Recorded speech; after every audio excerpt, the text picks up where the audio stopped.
À propos de météo, l'année 2022 est parmi les plus chaudes. 2023 pourrait suivre la même tendance et battre à nouveau des records de température, notamment en raison d'un phénomène supplémentaire, ce qu'on appelle El Niño. Les explications de Lisa Saint-Guillain et Jules Rassumny. Des incendies ravageurs en Australie, l'une des conséquences redoutées d'El Niño.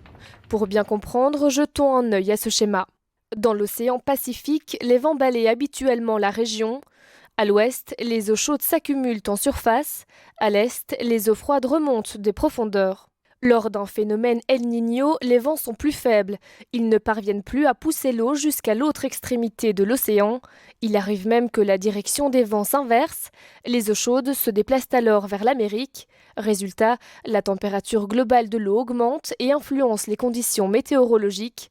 Mais El Niño est loin d'être le seul responsable d'une hausse des températures. Les changements de long terme, ils sont contrôlés par l'augmentation des niveaux de dioxyde de carbone et de gaz à effet de serre. Et donc, ce qui se passe dans le Pacifique central va venir amplifier ces anomalies de température pour produire vraisemblablement une année très chaude. Mais alors, en Belgique et plus largement en Europe, devons-nous nous inquiéter du retour d'El Niño ? Ce qui doit nous inquiéter en Belgique surtout, c'est de continuer à émettre des gaz à effet de serre qui ont pour effet d'augmenter les températures et de faire des étés beaucoup plus chauds, des hivers plus chauds, des précipitations plus intenses aussi. Et ce phénomène El Niño, finalement, est naturel et continuera à se produire. Les émissions de gaz à effet de serre, elles, peuvent être limitées.